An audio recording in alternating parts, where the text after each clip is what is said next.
사람들은 누구나 고향을 그리워하잖아요. 자신이 태어나고 또 그곳에서 성장하고 여러 가지 추억이 깃든 장소가 고향이지 않습니까? 고향 소식을 들으면 괜히 즐겁고 또 고향 사람들에 대한 소식을 들으면 대단히 반갑습니다. 언제라도 고향에 가보고 싶고 또 고향 산천을 거닐고 싶은 마음을 가지지 않습니까? 대중가수들의 노래의 주제를 보면 고향이 굉장히 주제가 많아요. 또 사랑이라는 것도 많은데 그만큼 이 고향이 가보고 싶은 추억의 장소라는 것이죠. 근데 오늘 우리가 읽은 히브리서 11장 13절로 16절의 말씀을 보면 본향이라고 하는 표현을 썼는데, 본향은 선조의 땅, 조상의 땅, 고향을 본향이다 이렇게 말했지요.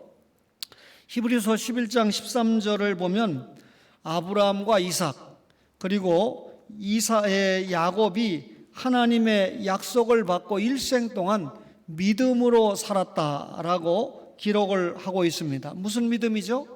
하나님께서 일단 가나안 땅을 주신다고 약속했고 그리고 후손을 주시겠다고 약속을 했기 때문에 이를 분명하게 믿었잖아요. 그런데 그 약속의 성취는 아브라함이나 이삭이나 야곱이 보지를 못했습니다. 그런데도 믿음의 눈으로 약속의 성취를 저들이 보았다는 것이죠. 하나님의 약속을 믿고 더 나은 본향을 사모하며 살았다, 그렇게 말씀하고 있습니다. 성도에게는요, 본향 외에 또 다른 본향이 있습니다. 그것을 성경은 뭐라고 그랬습니까? 더 나은 본향이다, 그렇게 표현했죠. 따라서 성도라고 하면 이 본향을 사모하면서 살아가는 사람이다, 그 말이죠. 오늘 더 나은 본향을 사모하는 자들이다 라고 하는 말씀인데, 어떤 사람일까요? 세상 고향을 떠난 사람들입니다. 히브리서 11장 15절에 그들이 나온 바 본향을 생각하였더라면 돌아갈 기회가 있었으려니와 라고 기록을 했습니다. 나온 바 본향이 있다 그랬죠.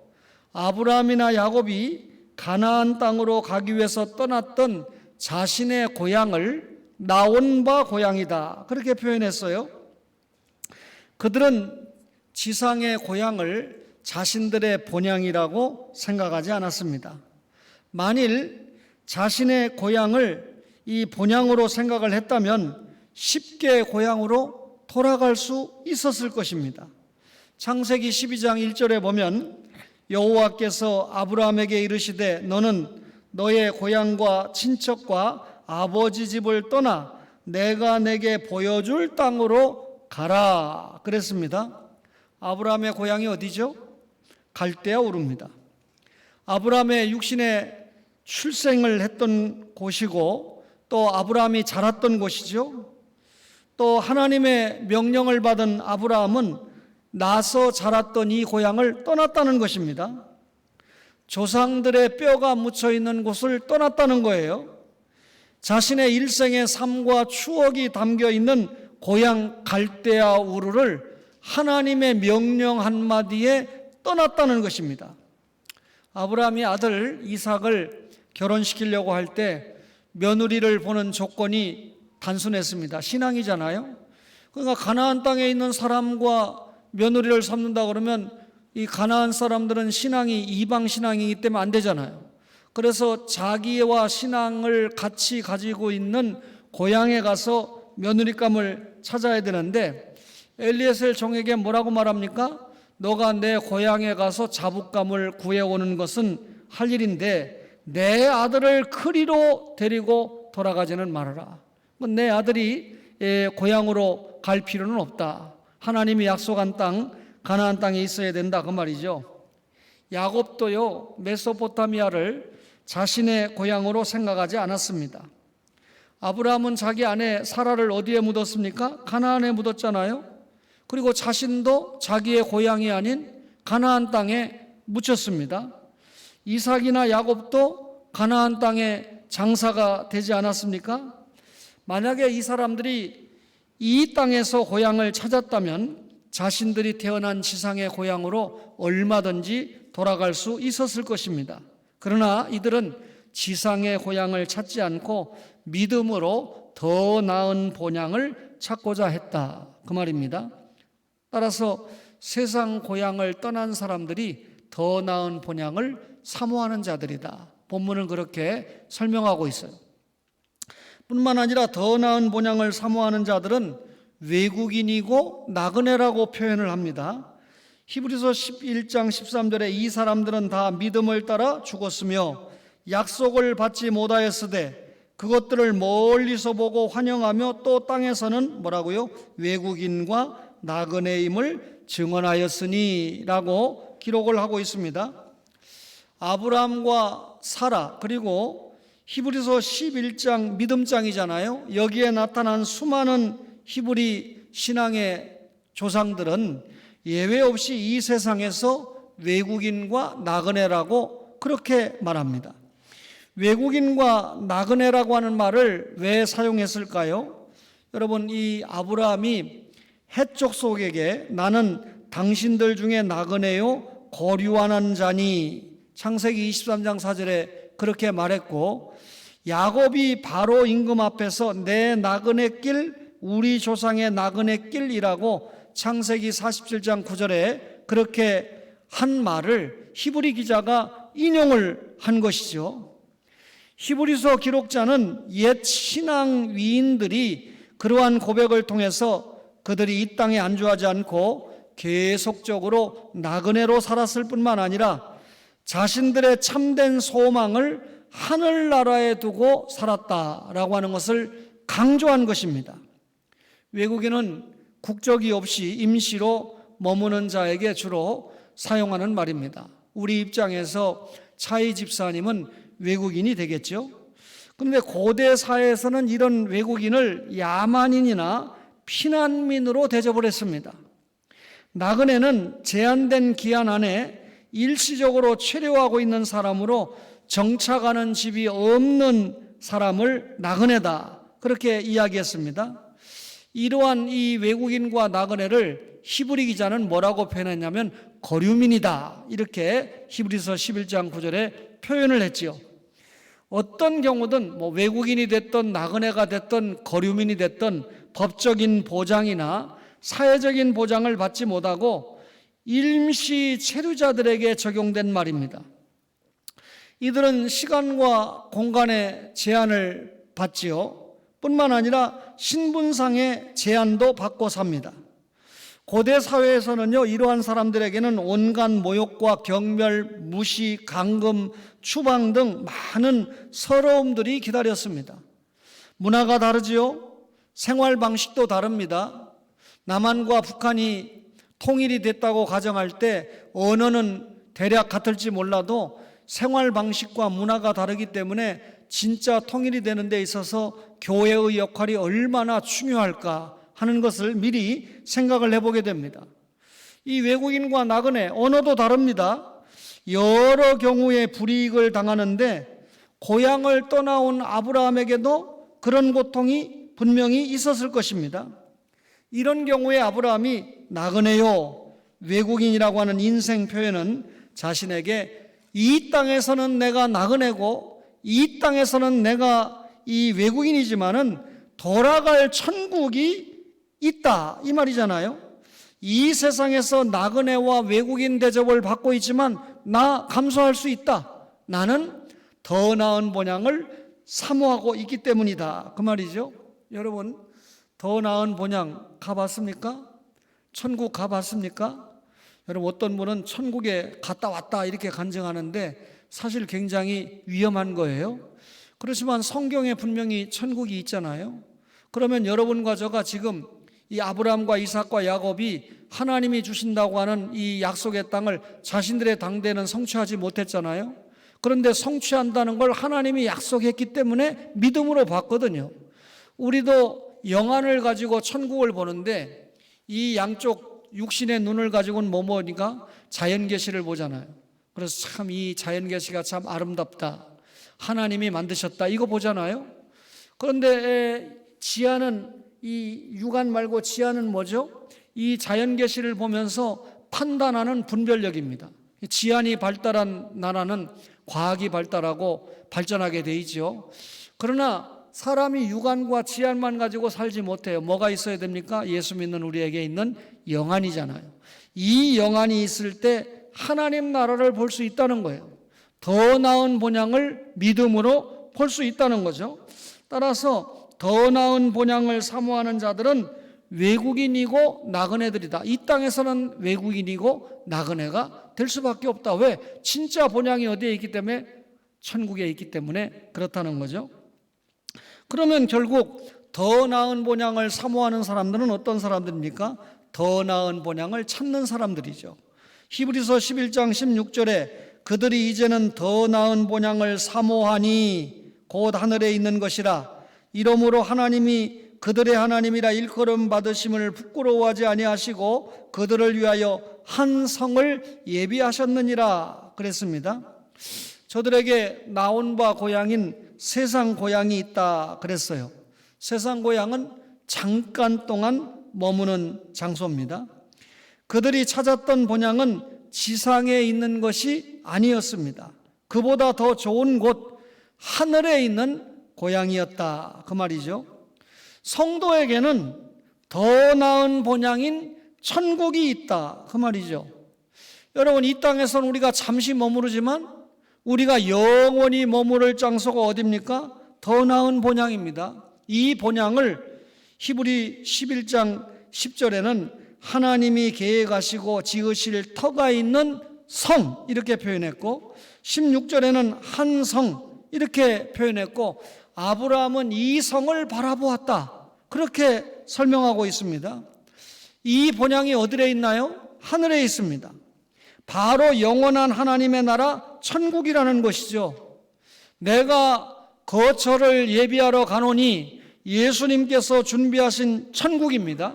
성경에는 이곳을 새하늘 새 땅이다 그렇게 말하잖아요. 아브라함을 포함한 신앙의 선배들은 더 나은 본향을 사모했습니다. 사모했다 이 말은 열렬히 갈망한다 그 말이죠. 말하자면 간절히 하늘나라를 사모한다 그런 의미잖아요. 일반적으로 세상에 살고 있는 사람들이 사모하는 것이 있습니다. 내가 좀 고상한 인격을 좀 가져야 되겠다 이거 사모하는 사람도 있고요. 지식을 사모하는 사람도 있습니다. 내가 좀 많은 지식을 좀 가져야 되겠다. 어떤 사람은요 물질이나 명예를 사모하는 사람도 있고요. 권력을 사모하는 사람들 봅니다. 여러분, 제가 요즘 공부하고 있는데요, 이 권력을 사모하는 사람들이 보니까 자기가 장로라는 것도 잊어버리고 신자라는 것도 잊어버리고 자기의 정략적인 목표를 달성하기 위해서는 뭐 물과 불을 가리지 않는, 그러니까 신앙이 먼저가 아니고 권력이 먼저고 물질이 먼저고 명예가 먼저다라고 하는 것을 보게 됩니다. 여러분, 그 권력이 얼마나 오래 갈까요? 그 물질이 얼마나 오래 갈까요? 결과적으로 이 세상에 있는 사람들이 육체의 향락만을 사모하는 것을 우리가 보게 됩니다. 문제는 여러분, 우리가 그런 사람이 되면 안 된다는 거잖아요. 이런 말씀을 들으면서 우리는 뭘 사모해야 되죠? 더 나은 본향, 천국을 사모한다면 천국에 합당한 삶을 이 땅에서도 준비하는 거 아닙니까? 믿음으로 준비하고, 그렇죠? 구원받은 자의 삶을 통해서 상급도 준비하고. 따라서 아브라함은 가나안에서 세상 사람들과 같이 살지 않았어요. 보다 더 나은 자신의 지위를 확보하기 위해서 가나안 사람같이 되지 않았습니다. 자신의 기반을 든든히 하기 위해서 가나안에 있는 땅을 사지도 않았습니다. 나중에 자신과 하나님의 약속의 땅이니까 자신과 가족들이 묻힐 정도의 그런 매장지만을 구입했을 뿐이라는 거죠. 또 아브라함의 사병들을 동원해서 가나안 땅을 야금야금 점령하지도 않았습니다. 하나님께서 분명히 가나안 땅을 주시겠다고 약속했기 때문에 고향 갈대아우를 떠난 거 아닙니까? 그러니까 아브라함은 이 믿음을 가졌기 때문에 내가 사병을 동원해서 정복하지 않아도 하나님께서 가나안은 자신의 자손들에게 반드시 주실 것이다 믿었던 것이죠. 아브라함은 가나안 땅을 영원한 거처로 생각하지 않았습니다. 더 나은 본향을 믿음의 눈으로 보았다, 그 말이죠. 그래서 그는 하나님의 부르심에 순종한 거예요. 결코 이 세상에 정착하지 않았습니다. 영원한 성을 소망하면서 살았습니다. 비전도 먼 비전을 가진 것이죠. 눈앞에 있는 이익에 소탐대실하지 않았다, 그 말입니다. 결단코 뒤를 돌아보지 않고 오직 더 나은 본향만을 사모했습니다. 하나님께서는요, 히브리서 11장 16절에 뭐라고 그럽니까? 그들의 하나님이라 일컬음 받으심을 부끄러워하지 아니하셨다. 하나님 입장에서 내가 아브라함의 하나님이고 이삭의 하나님이고 야곱의 하나님이라고 하는 것을 결코 부끄러워하지 않으셨다, 그 말이잖아요. 그러면 아브라함과 이삭과 야곱이 어떤 사람이에요? 하나님의 약속을 믿고 더 나은 본향을 사모하며 믿음으로 살았던 이스라엘의 족장들 아닙니까? 이런 이스라엘의 언약의 조상들을 하나님이 결코 부끄러워하지 않았다. 이 말은 반대로 그들이 하나님이 원하시는 삶, 믿음이 없이는 하나님을 기쁘시게 못하나니 믿음으로 살았다, 그 말이죠. 여러분, 하나님께서요, 우리가 믿음으로 살면 우리를 부끄러워하지 않아요. 초원 가족들이 믿음으로 살면 초원교회에 대해서 부끄럽게 생각하지 않으신다. 그게 영광 받으시는 거 아닐까요? 오히려 하나님은 그들을 위해서 하늘나라에 한 성을 준비해 놓으셨습니다. 11장 9절에 보면 장막과 대조되는 말이 성인데 그리스도인의 영원한 처소인 하늘나라를 가리키는 것이죠.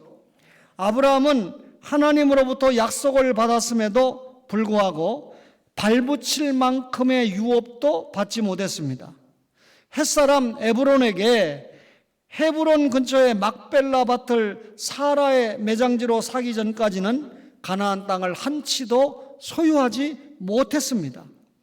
아브라함은요, 가나안 땅을 주시겠다는 하나님의 약속 성취를 죽을 때까지 보지 못했습니다. 여러분, 하나님이 아브라함을 불러서 너 보이는 땅을 너에게 주겠다. 동쪽, 남쪽, 서쪽, 북쪽을 다 바라봐. 이거 보이는 땅 너에게 주겠다 그랬는데 사실 묻힐 이 한치의 매장지만 얻었을 뿐 가나안 땅 전체를 자신이 성취하지 못했잖아요. 보지 못했잖아요. 야곱도 마찬가지고 그 위에 아버지 이삭도 마찬가지 아닙니까? 언제 이 땅이 저들의 땅이 됐죠? 여호수아 때 비로소 정복하고 성취가 된 거잖아요. 여러분, 따라서 아브라함이나 이삭과 야곱은 이 세상에서 나그네와 외국인으로 살았다, 그 말이죠. 완전히 정착되지 못하고 나그네와 같은 삶을 살았다, 그 말입니다. 여러분, 하나님의 약속을 받았는데도 불구하고 아무것도 소유하지 못한 절망적인 상태에 있었음에도 불구하고 저들은 하나님께서 약속하신 말을 굳건하게 믿었습니다.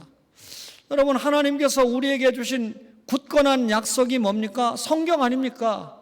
그렇기 때문에 예수 믿는 신자들은 성경을 읽고 듣고 그 가운데 기록한 것을 지키는 행복 가운데 하나님의 축복을 맛보고 사는 사람들 아닙니까? 아브라함은 하나님께서 약속하신 말을 반드시 이루실 것이라고 굳게 믿었습니다. 이유는 하나님께서 손수 계획하시고 지으신 하늘나라의 도성을 보았기 때문에 그렇습니다. 여러분, 우리에게 천국은 아브라함에게도 마찬가지고요, 장차 올 영원할 하늘 도성이잖아요. 하나님에 의해 세워진, 견고하게 세워진 시온성입니다. 이 땅의 본향과는 비교할 수도 없는 더 나은 본향이 천국이잖아요. 여러분, 나사로가 살았던 땅을 베단이다 그랬는데 나사로가 살았던 땅은 질병이 있었잖아요. 그리고 사람들이 그 질병 때문에 결국은 죽음을 맞이하는 것을 보고 눈물과 애통함이 있었던 곳이 세상이지 않습니까? 그런데 이 더 나은 본향 천국은 어떤 곳이죠? 성경에 새 하늘 새 땅이다 그랬어요. 처음 하늘 처음 땅 창세기에서 하나님이 창조하셨잖아요. 그런데 이 천국은 새하늘 새 땅이다. 뭔 말입니까? 창세기가 성취된 장소다. 그 말이죠. 그리고 이 천국은 새로운 창조가 아니고 새로운 갱신입니다. 사람들은 생각할 때 하나님이 처음 만드신 처음 하늘과 처음 땅인 이 지구를 변화시켜서 천국으로 만들 것이다, 이렇게 생각하는 사람들이 들어있는데 아니고요, 만유가 완전하게 갱신되는 새하늘 새 땅입니다. 그런데 여러분, 이 더 나은 본향은 모든 비극이 종말되는 곳입니다. 자, 이 땅에서는 아담 할아버지가 죄를 끌어들여 가지고 우리가 비록 예수 믿고 죄는 용서받았다고 하지만 아직까지 구원받은 무엇을 가지고 삽니까? 육신을 가지고 살아요. 그러니까 여전히 범죄하면서 성화를 노래하면서도 완전 영화에 이르지 못한 이 죄악 세상의 삶을 살고 있잖아요. 그런데 천국은 우리의 모든 죄 문제가 해결되고 사는 곳이 천국이니까 무죄 세계입니다.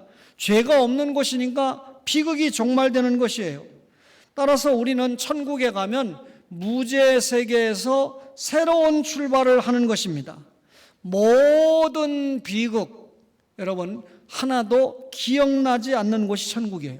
천국에 가서 지상에서 아픔을 다 기억하고 산다면 그게 천국이겠습니까? 여러분, 처음 하늘과 처음 땅이 오간데 없는 곳이 천국입니다.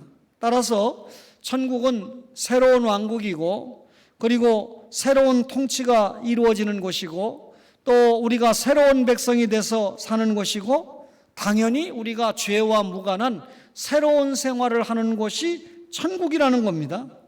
그 천국을 성경은 새하늘 새 땅, 또 다른 말로 뭐라고 구체적으로 표현했습니까? 거룩한 성 새 예루살렘. 땅에 있는 예루살렘이 아니고 거룩한 성 천국에 있는 예루살렘이다. 무슨 말입니까? 여러분, 그곳은 옛생활의 영역이 아니고 구원받은 신자의 죄와 무관한 새 생활의 영역이다, 그 말입니다. 여러분, 우리가 임마누엘을 가장 큰 복이라고 저는 생각하는데, 하나님이 우리와 함께 하신다. 그런데 여러분, 우리가 하나님이 함께 하심에도 불구하고 자꾸 우리가 하나님 안에서 튀어나가려고 하는 궁극적인 구원 때문에 하나님이 끝까지 우리의 구원은 책임지지만 성화 과정에서 여러 가지 문제를 일으키고 있지 않습니까? 그러나 천국에 가면 죄와 무관한 영화를 있기 때문에 임마누엘의 영화가 무궁합니다. 다시 말하면 하나님이 우리와 함께 하시는 장소가 천국이죠. 여러분, 이런 하나님과 함께 여러분 하나님의 영광이 충만한 장소에서 우리가 사는데 그곳이 더 나은 본향이다, 그 말입니다. 여러분, 요즘 주변에 장례를 제가 참 많이 고지를 받게 되는데 사연들이 참 많지요.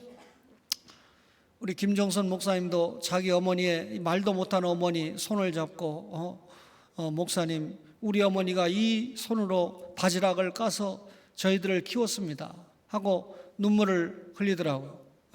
그래도 여러분, 그렇게라도 어머니가 살아 계시니까 행복한 거죠. 찾아볼 수 있는 어머니가 있다는 게 행복한 거 아닙니까? 지상에서. 그런데 여러분, 천국에 가면 뭐가 없어요? 사망이 없어요. 성경에 보니까 계시록 21장 4절에 보니까 사망이 없을 뿐만 아니라 당연히 애통하는 것이나 곡하는 것도 없습니다. 얼마나 슬픈 사연들이 많습니까? 천국에 가니까 성전도 없어요. 지상에 열심히 지은 예배당이 없다, 그 말이죠. 예수님 자신이 성전이잖아요. 천국에 가니까 뭐가 없으니까 해와 달과 이런 비침 자체가 없습니다. 햇빛, 별빛도 필요 없어요. 예수 자신의 빛으로 만족한 것이 천국이라는 것이죠. 당연히 천국에 가니까 계시록 21장 25절에 밤도 없습니다. 계시록 22장 31절에 보니까 저주도 없습니다. 여러분, 이렇게 천국에 가니까 없는 것이 많은데 우리가 볼 때 없어도 되는 것들만 없는 곳이 천국이에요. 반대로 말하면 우리에게 영원한 기쁨, 영원한 행복, 영원한 만족을 주는 것이 천국이지요. 근데 우리 반주하는 소연 딸에게 한번 물어볼까요? 이렇게 목사님이 천국을 계시록을 통해서 잠깐 이야기하면, 야, 그런 천국에 가면 좋겠다. 지금 천국에 가고 싶은 사람 한번 손 들어보세요. 아마 이 땅에 사는 것이 지긋지긋하게 고생스럽다 하는 사람은 가는 것도 괜찮겠다 하는 사람 있겠지만 손 안 들을 거예요. 그러면 제가 여러분 정말 믿음 없습니다. 이렇게 내가 천국이 좋은 곳이라고 이렇게 설교했는데도 천국에 가고 싶다는 사람이 한 사람도 없으니 천국에 가겠다고 손 드는 사람 제가 괘씸하다고 생각합니다. 이렇게 좋은 곳이지만 때가 되면 갑니다. 그런데 천국에 가기 전에 뭐가 있죠? 여러분과 저가 하나님 구속받았으면 하나님 나라 일꾼으로 살아야 되잖아요. 그러니까 이 땅에서 하나님께서 맡겨주신 일을 감당해야 천국에는 우리가 당연히 가는 거니까 거기에서 받을 상급을 잘 준비하는 것이 개혁주의 교회라는 거예요. 그러니까 개혁주의 말로만 개혁주의 하면 안 돼요. 행동이 따라오는 하나님의 언약의 말씀에 반응하는 언약적 삶, 예배적인 삶을 사는 그런 개혁주의를 해야 된다. 그 말이죠. 여러분들이 하나님의 말씀을 들으면서 혹은 또 목사의 글을 보면서 개혁주의의 삶이 무엇인가를 깨달아야 돼요. 저는 여러분의 담임 목사로 세움을 받았으니까 여러분들에게 개혁주의 신앙인으로서 양육을 하는 것이 책임이고, 그걸 잘했을 때 저는 하나님 앞에 상급이 큰 것이고, 여러분들은 또 하나님이 세워주신 목사를 통해서 그런 말씀을 잘 받고 언약적 삶으로 반응을 했을 때 거기에 따르는 상급이 있는 것 아니겠습니까? 이런 내용을 알면 아무 교파, 아무 교단, 아무 교회 나가서 앉아 있는 것이 행복은 아닙니다. 그렇다고 제가 다른 교회를 다 정죄하거나 뭐라고 하는 건 아니잖아요. 여러분들이 정말 하나님의 말씀과 행위를 요구하는 개혁교회에 앉아 있다는 것을 확신한다면 날마다 그 말씀 앞에 아브라함처럼, 이삭처럼, 야곱처럼 뭘로 반응해야 된다고요? 믿음으로 반응을 해야 된다, 그 말입니다. 그러니까 여러분에게 제가 강조하는 말 가운데 하나가, 제 아내에게 고마운 것이 이렇게 아픈데 자기만 좀 살펴달라고 그러고 고통스럽다고 그러고 돌봐달라고 하고 그러면 저도 얼마나 힘들겠습니까? 오히려 거꾸로 제 걱정을 해요. 자기가 잘 도와주지 못해도 제대로 밥 먹고 설교 제대로 하고 말씀 준비 제대로 하고 나만을 위해서 기도하지 말고 오히려 어려움을 당하고 있는 다른 성도를 위해서 기도함으로 목사로의 삶으로 갈 길을 그대로 가고 할 일을 그대로 하라. 참 중요한 말이잖아요. 제가 이런 어려움을 통과하고 나면 동일하게 어려움을 당한 사람들에게 이런 간증을 얼마든지 할 수 있는 기회를 하나님이 부여하신다라는 생각을 합니다. 여러분, 아브라함은 가나안 사람들의, 이 가나안인의 눈에 보이는 것들을, 그러니까 가나안이라고 하는 보이는 것들만 보면서 그 무상함과 부패성을 감지를 했습니다. 그는 이 세상의 물질적인 이익을 바라보는 것 대신에 더 나은 어떤 것을 보았는데 궁극적인 삶의 표대인 본향을 바라보았다, 그 말이죠. 지금 여러분과 저는 어떻습니까? 오직 이 땅에만 소망을 두고 살고 있지는 않습니까? 여러분, 이 땅에 소망을 두면 여러분 너무나 피곤하고 절망적일 수밖에 없습니다. 혹 이 땅에서 우리가 생각하는 기준에 사업이 잘 되고 자녀가 잘 되고 육신적으로 좀 건강하면 기분 좋아하다가도 그것이 거꾸로 사업도 안 되고 육신의 건강도 잃어버리고 자녀도 속을 썩이고 그러면 절망하잖아요. 실망하잖아요. 여러분, 성도는 어떤 경우든지 소망을 더 나은 본향인 하늘에 두고 살아야 됩니다. 그래야 모든 것을 인내하고 나아갈 수 있다, 그 말입니다. 여러분, 우리의 궁극적인 처소가 더 나은 본향, 하늘이라고 하는 걸, 천국이라는 것을 믿음으로 살 때 이 땅에서 당하는 온갖 고난을, 내가 외국인으로서 당하는 고난이다, 나그네로서 당하는 고난이다, 이 세상에서 내가 영원한 본전을 찾는 사람이 아니고 영원한 천국에 가서 영원히 주님을 모시고 상급을 누리며 산다. 그 영원한 상급을 어디에서 준비한다? 이 땅에서 준비한다. 그러니까 이 땅에서는 여러분 고난을 당해도 장차 받을 영광과 좋게 비교할 수 없기 때문에 더 나은 본향을 사모하면 어떻게 한다고요? 질병도 이길 수 있고 여러 가지 고통도 이길 수 있고 불행도 이길 수 있다는 것이죠. 여러분과 제가 험난한 이 세상의 삶을 사는 중에도 아브라함 할아버지만 더 나은 본향을 사모하는 것이 아니고 여러분과 저도 더 나은 본향을 사모하면서 날마다의 삶 속에 언약적인 삶을 이루어가는 초원의 모든 일부 예배 가족들이 되시기를 간절히 바랍니다.